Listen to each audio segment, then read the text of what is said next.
சென்னையில் போராட்டத்தில் ஈடுபட்டதால் கைது செய்யப்பட்ட தூய்மை பணியாளர்கள் 135 பேர் விடுவிக்கப்பட்டனர்.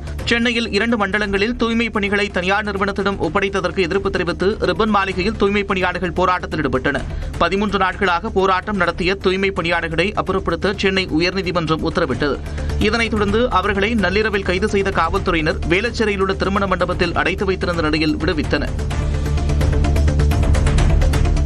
வீடு இல்லாத தூய்மை பணியாளர்களுக்காக 30,000 வீடுகள் கட்டப்படும் என அமைச்சரவை கூட்டத்தில் முடிவு செய்யப்பட்டது.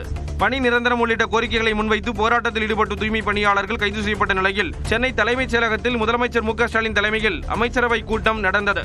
அதில் நகர்ப்புறங்களில் தூய்மை பணியாளர்களுக்கு இலவச காலை உணவு வழங்க ஒப்புதல் வழங்கப்பட்டது. நகர்ப்புற தூய்மை பணியாளர்களுக்கு 30,000 வீடுகள் கட்டிக் கொடுக்கப்படும் என்றும் இலவச காலை உணவு வழங்கப்படும் என்றும் அமைச்சர் தங்கம் தென்னரசு தெரிவித்துள்ளார். அமைச்சரவை கூட்டத்திற்கு பிறகு தலைமைச் செயலகத்தில் பேட்டியளித்தவர் தூய்மை பணியாளர்கள் பணிக்கு திரும்ப வேண்டும் என கோரிக்கை வைத்தார்.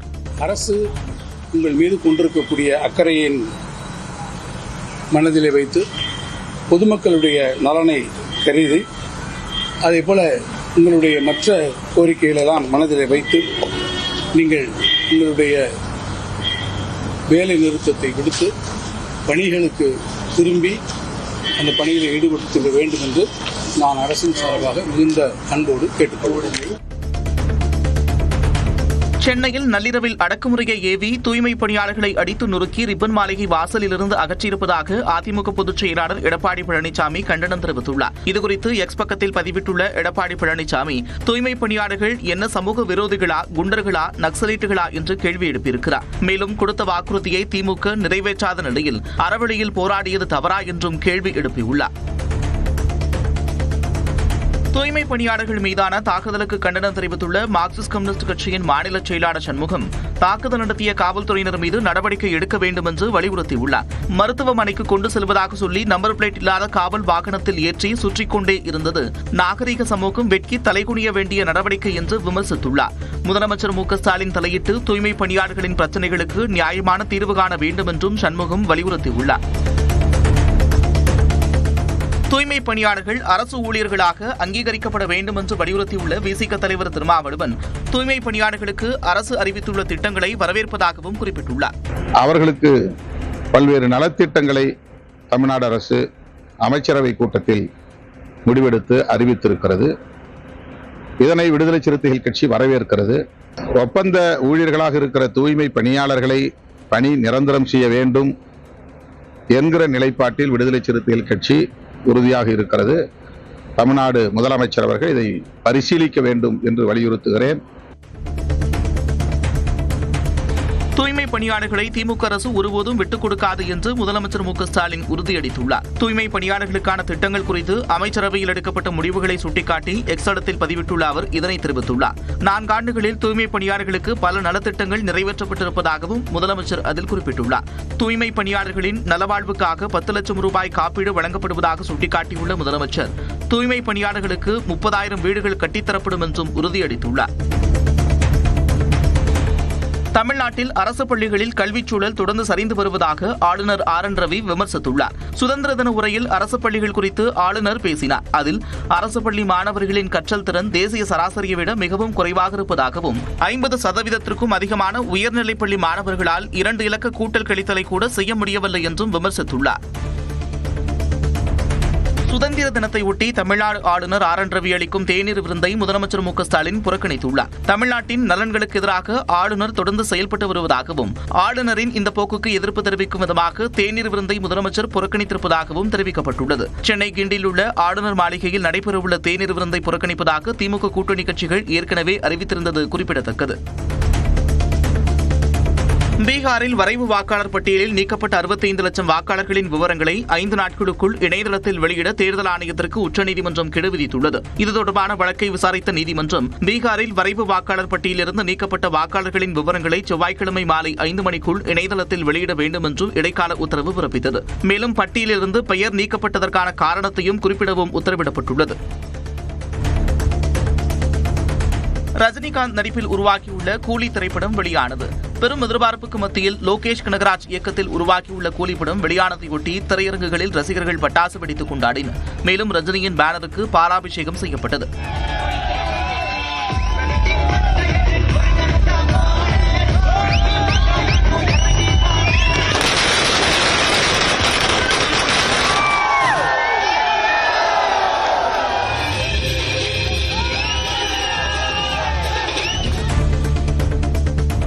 ரோகிணி திரையரங்கில் ரஜினிகாந்தின் மனைவி லதா ரஜினிகாந்த், மகள் ஐஸ்வர்யா, நடிகர் தனுஷ், அவர்களின் மகன் யாத்ரா உள்ளிட்டோர் கூலிப்படத்தை பார்த்தனர்.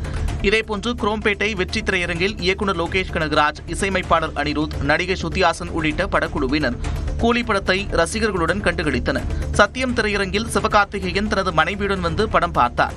நடிகை பிரியங்கா மோகன் உள்ளிட்டோரும் கூலிப்படத்தை கண்டுகளித்தனர். சுதந்திர தினம் மற்றும் வார விடுமுறை என தொடர் விடுமுறையை ஒட்டி சென்னையிலிருந்து வெளியூர் செல்லும் ஆம்னி பேருந்துகளின் டிக்கெட் கட்டணம் 3 மடங்கு அதிகரித்திருப்பதாக புகார் எழுந்துள்ளது. சென்னையிலிருந்து திருச்சிக்கு 800 ரூபாயாக இருந்த பேருந்து கட்டணம் 4000 ரூபாயாக உயர்ந்திருப்பதாக கூறப்படுகிறது. கோவைக்கு 4500 ரூபாய், நெல்லைக்கு 4300 ரூபாய் கட்டணம் வசூலிக்கப்படுகிறது. இதேபோல சென்னையிலிருந்து திருச்சிக்கு விமானத்தில் செல்ல குறைந்தபட்ச கட்டணம் 3873 ரூபாய் வசூலிக்கப்படுகிறது. கோவைக்கான விமான கட்டணம் 7853 ரூபாயாக நிர்ணயிக்கப்பட்டுள்ளது. நீர்நிலை புறம்போக்கு இடத்தில் குடியிருந்து வீடுகளை இழந்தவர்களுக்கு பட்டா வழங்க கோரி சிதம்பரம் சார் ஆட்சியர் அலுவலகத்தில் குடியேறும் போராட்டம் நடைபெற்றது. தில்லையம்மன் ஓடை, கோவிந்தசாமி நகர், நாகச்சேரி உள்ளிட்ட பல பகுதிகளில் பல்வேறு ஆண்டுகளாக குடியிருந்த மக்களின் குடியிருப்புகள் நீர்நிலை ஆக்கிரமிப்பு என்ற பெயரில் இடிக்கப்பட்டுள்ளன. கடந்த 2017ஆம் ஆண்டு முதல் இதுவரை 1000க்கும் மேற்பட்ட வீடுகள் இடிக்கப்பட்ட நிலையில் மாற்று இடத்தில் பட்டா வழங்க கோரி சிதம்பரம் சார் ஆட்சியர் அலுவலகத்தை பாத்திரங்கள், பாய் படுக்கையுடன் மக்கள் முற்றுகையிட்டனர். திருப்பூர் மாவட்டம் பல்லடம் அருகே முறையான சம்பளம் வழங்கவில்லை என்று கூறி வடமாநில தொழிலாளர்கள் 200க்கும் மேற்பட்டோர் பனியன் நிறுவனத்தை முற்றுகையிட்டனர். அருள்புரம் பகுதியில் செயல்பட்டு வரும் தனியார் பனியன் நிறுவனத்தில் பணியாற்றி வரும் வடமாநில தொழிலாளர்களுக்கு 20,000 முதல் 30,000 ரூபாய் வரை ஊதியத் தொகை நிலுவையில் உள்ளதாக தெரிகிறது. இந்நிலையில் அவற்றை உடனடியாக வழங்க கோரி 200க்கும் மேற்பட்ட வடமாநில தொழிலாளர்கள் பனியன் நிறுவனத்தை முற்றுகையிட்டு போராட்டத்தில் ஈடுபட்டனர். சென்னை மாதவரத்தில் 24 வயது இளைஞர் சரமாரியாக வெட்டி கொலை செய்யப்பட்ட சம்பவம் பரபரப்பை ஏற்படுத்தியுள்ளது. இடப்பிரச்சனை காரணமாக 10 ஆண்டுகளுக்கு முன்பு மூடப்பட்ட இரும்பு கம்பெனியிலிருந்து திடீரென அலறல் சத்தம் கேட்டதால் அக்கம் பக்கத்தினர் காவல்துறைக்கு தகவல் அளித்துள்ளனர். இதையடுத்து காவலர்கள் அங்கு சென்று பார்த்தபோது பர்மா காலனியைச் சேர்ந்த சந்துரு என்ற லோகேஷ் பல இடங்களில் வெட்டுக்காயங்களுடன் சடலமாக கிடந்தார். பின்னர் சடலத்தை மீட்டு பிரேத பரிசோதனைக்கு அனுப்பிய காவலர்கள் கொலைக்கான காரணம் என்ன என விசாரிக்கின்றனர். தமிழ்நாட்டுக்கு வரவேண்டிய செமிகண்டக்டர் ஆலை குஜராத்திற்கு மாற்றப்பட்டதாக காங்கிரஸ் பொதுச் செயலாளர் ஜெய்ராம் ரமேஷ் குற்றம் சாட்டியுள்ளார். இது தொடர்பாக எக்ஸ் பக்கத்தில் பதிவிட்டுள்ள அவர், தமிழ்நாடு மற்றும் தெலுங்கானாவுக்கு வரவேண்டிய ஆலைகள் குஜராத்திற்கு மாற்றப்பட்டிருப்பதாக தெரிவித்துள்ளார். மாநிலங்களுக்கு இடையிலான போட்டி இந்தியாவை வலுப்படுத்தும் என்று கூறும் பிரதமர் மோடி நடுநிலையாக இல்லாதது போட்டியை கேலிக்கூத்தாக்கிவிடும் என்றும் ஜெய்ராம் ரமேஷ் விமர்சித்துள்ளார்.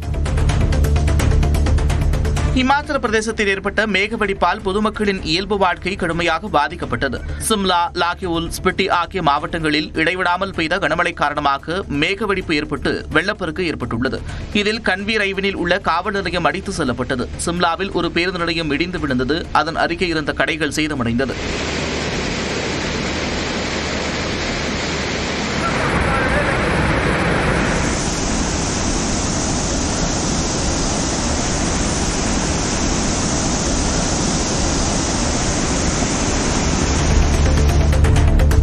ஜம்மு காஷ்மீரில் திடீர் வெள்ளப்பெருக்கு ஏற்பட்டிருக்கும் நிலையில் அதில் சிக்கி 20 பேர் உயிரிழந்திருக்கலாம் என்ற தகவல் வெளியாகியிருக்கிறது.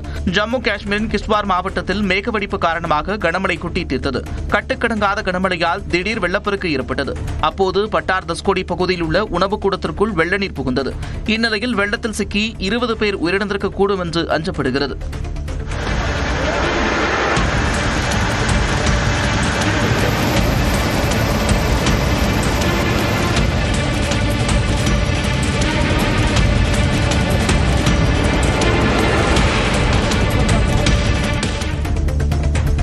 டெல்லியில் மரம் வேரோடு சாய்ந்ததில் இருசக்கர வாகனத்தில் சென்ற இருவர் படுகாயமடைந்தனர்.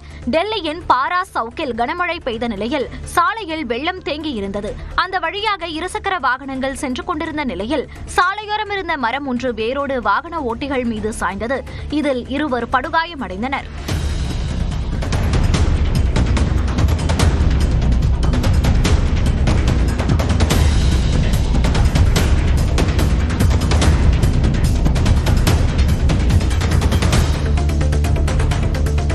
தமிழ்நாட்டில் வரும் 20ஆம் தேதி வரை மிதமான மழைக்கே வாய்ப்பிருப்பதாக சென்னை வானிலை ஆய்வு மையம் தெரிவித்துள்ளது. இது தொடர்பாக வெளியிடப்பட்டுள்ள அறிவிப்பில் தமிழ்நாடு, புதுச்சேரி மற்றும் காரைக்கால் பகுதிகளில் லேசானது முதல் மிதமான மழை பெய்யக்கூடும் என தெரிவிக்கப்பட்டுள்ளது.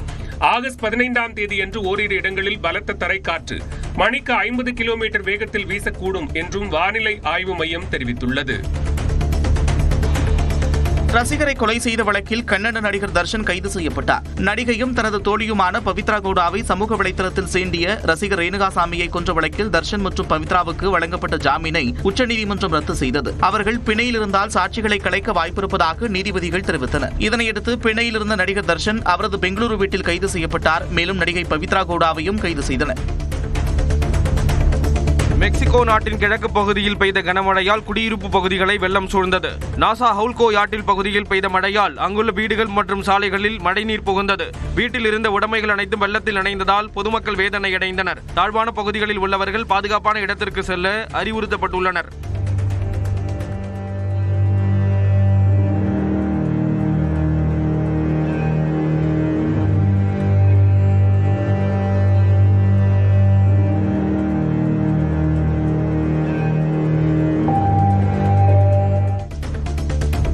ரஷ்யாவின் பெல்கரோட் பகுதியில் உக்ரைன் வீசிய ட்ரோன் கார் ஒன்றின் மீது விழுந்தது. இந்த சம்பவத்தின் சிசிடிவி காட்சிகள் வெளியாகியுள்ளன. உக்ரைன் நாட்டு ட்ரோன் தாக்கியதில் கார் தீப்பற்றி எரிந்தது. காருக்குள் இருந்த 3 பேர் படுகாயங்களுடன் மீட்கப்பட்டனர்.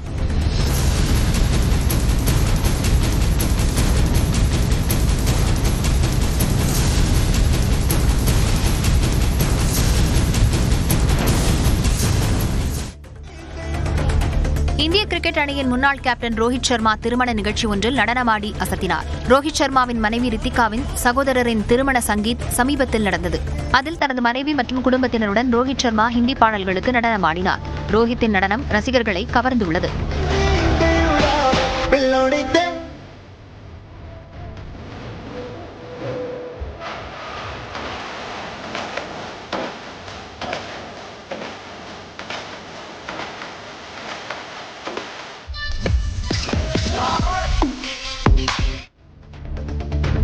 இந்திய கிரிக்கெட் ஜாம்பவான் சச்சின் தெண்டுல்கரின் மகன் அர்ஜுனுக்கு தொழிலதிபரின் பேத்தியுடன் திருமணம் நிச்சயிக்கப்பட்டது. மும்பையைச் சேர்ந்த தொழிலதிபரான ரவி காயின் பேத்தி சானியா சந்தோக்குடன் அர்ஜுன் தெண்டுல்கருக்கு திருமணம் நிச்சயிக்கப்பட்டது. நெருங்கிய உறவினர்கள் மற்றும் நண்பர்கள் முன்னிலையில் அவர்களின் நிச்சயதார்த்தம் நடந்ததாக தகவல் வெளியாகியுள்ளது. சானியாவின் குடும்பம் ஸ்டார் ஹோட்டல்களை நடத்தி வருவது குறிப்பிடத்தக்கது. தனது புதிய படத்தின் ரிலீஸையொட்டி நடிகர் சித்தார்த் மல்கோத்ராவுடன் நடிகை ஜான்வி கபூர் திருப்பதியில் சாமி தரிசனம் மேற்கொண்டார். சித்தார்த் மற்றும் ஜான்வி நடித்துள்ள பரம் சுந்தரி திரைப்படம் வரும் 29ஆம் தேதி வெளியாக உள்ளது.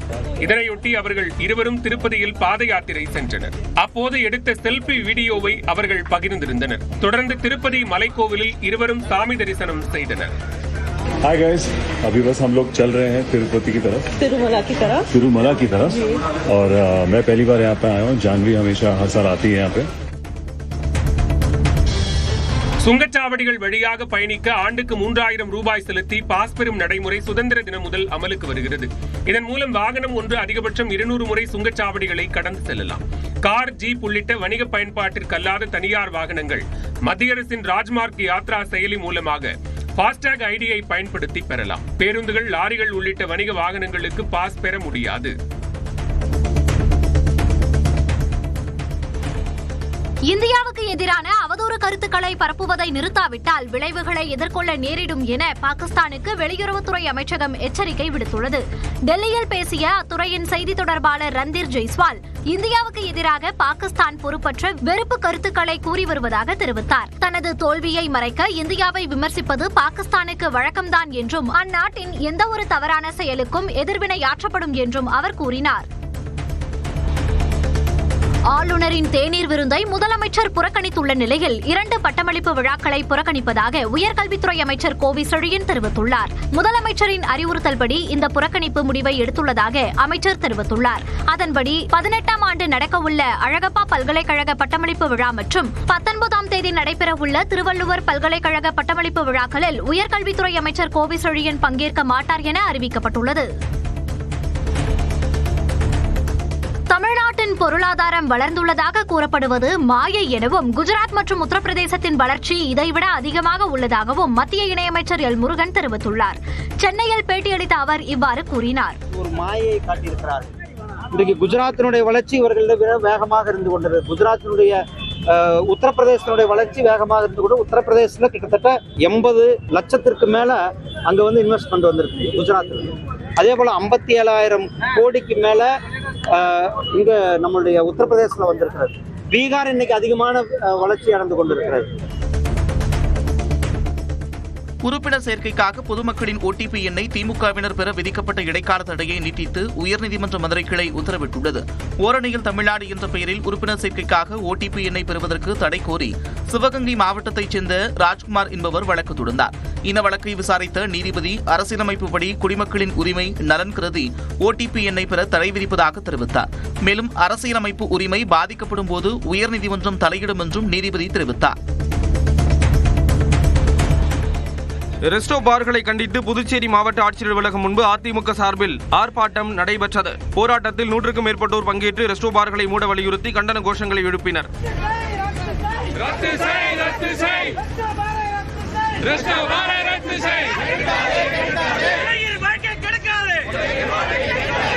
ஒரு கட்டத்தில் மகளிர் அணியினர் காவல்துறையினரின் தடுப்பு கட்டைகளை மீறி மாவட்ட ஆட்சியர் அலுவலகத்திற்குள் செல்ல முயன்றதால் தள்ளுமுள்ளி ஏற்பட்டது.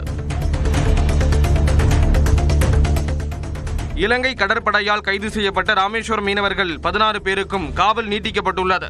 எல்லை தாண்டியதாக கூறி கைது செய்யப்பட்ட தமிழக மீனவர்கள் வவுனியா சிறையில் அடைக்கப்பட்டுள்ளனர். 5வது முறையாக வழக்கு விசாரணைக்கு வந்த நிலையில் மீனவர்களின் கைரேகை ஒத்துப்போகாததால் மீனவர்களின் காவலை 29ஆம் தேதி வரை நீட்டித்து இலங்கை நீதிமன்றம் உத்தரவிட்டுள்ளது. விருதுநகரில் பழுதுபார்க்கும் நிலையத்திலிருந்து ஓட்டிச் செல்லப்பட்ட கார் தீப்பிடித்து எரிந்து நாசமானது.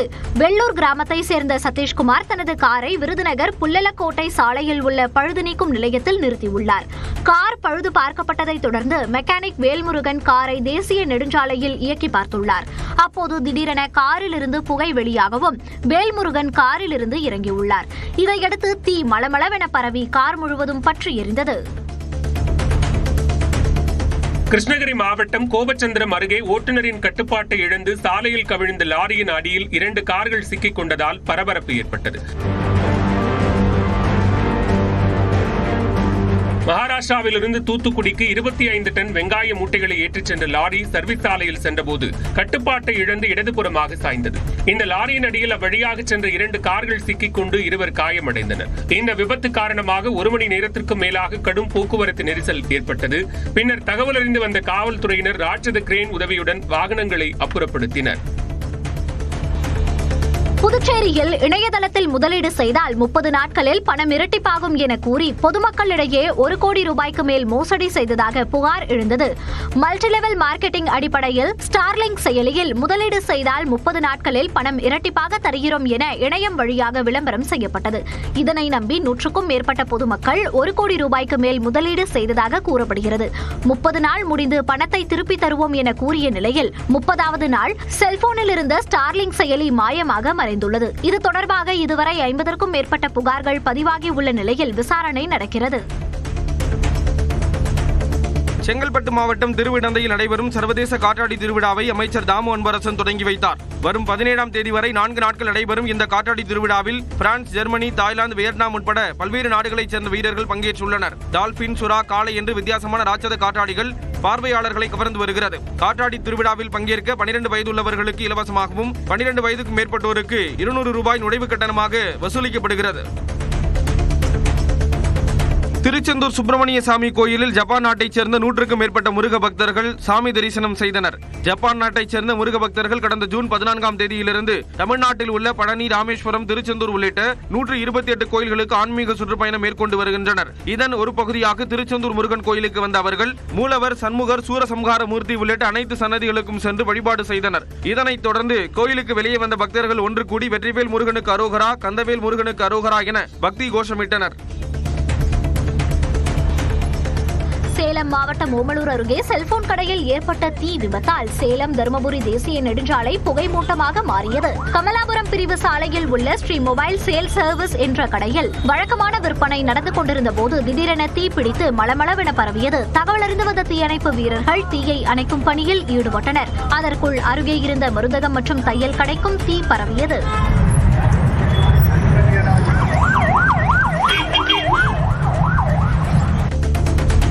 புதுச்சேரியில் வீட்டிற்குள் புகுந்து படமெடுத்து ஆடி 6 அடி நீளம் கொண்ட நல்ல பாம்பு பாதுகாப்பாக பிடிக்கப்பட்டது. குனிச்சம்பட்டு கிராமத்தைச் சேர்ந்த முருகானந்தம் என்பவர் மனைவியுடன் வெளியே சென்றுவிட்டு வீடு திரும்பினார். அப்போது கதவை திறக்க வீட்டிற்குள் 6 அடி நீளம் கொண்ட பாம்பு படமெடுத்து ஆடிக்கொண்டிருந்தது. இதனை பார்த்து இருவரும் அலறியடித்து வெளியே ஓடி வனத்துறைக்கு தகவல் அளித்துள்ளனர். ஆனால் அவர்கள் வெகு நேரமாக வராததால் பாம்பு பிடி வீரர் விநாயகத்தை வரவழைத்து பாம்பை பிடித்தனர். ராமேஸ்வரம் பாம்பன் செங்குத்து தூக்கு பாலத்தில் தொழில்நுட்ப கோளாறு ஏற்பட்ட நிலையில் தென்னக ரயில்வே மதுரை கோட்ட மேலாளர் ஓம் பிரகாஷ் மீனா நேரில் ஆய்வு மேற்கொண்டார். புதிதாக கட்டப்பட்ட பாம்பன் தூக்கு பாலத்தில் கடந்த 2 நாட்களுக்கு முன்பு தொழில்நுட்ப கோளாறு ஏற்பட்டது. இதனால் 5 மணி நேரத்திற்கு மேலாக ரயில் சேவை பாதிக்கப்பட்டது.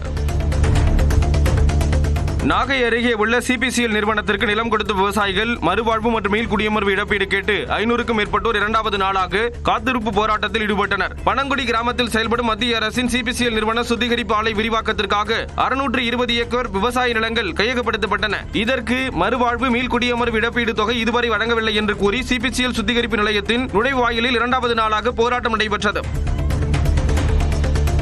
திருப்பூர் கல்லூரி சாலையில் உள்ள ஐயப்பன் கோயிலில் மண்டல பூஜை நிறைவு தினத்தை முன்னிட்டு 1008 கலசாபிஷேக பூஜை விமர்சையாக நடைபெற்றது. ஐயப்பன் கோயிலில் கடந்த 2ஆம் தேதி குடமுடுக்கு விழா விமர்சையாக நடைபெற்றது. இந்நிலையில் 41 நாட்கள் மண்டல பூஜை நிறைவு தினத்தை முன்னிட்டு சபரிமலை தந்திரி கண்டரரு மோகனரு முன்னிலையில் 1008 கலசாபிஷேக பூஜையும் 108 பழம்புரி சங்காபிஷேகமும் ஐயப்பனுக்கு சிறப்பு அபிஷேகமும் மகா தீபாராதனையும் நடைபெற்றது.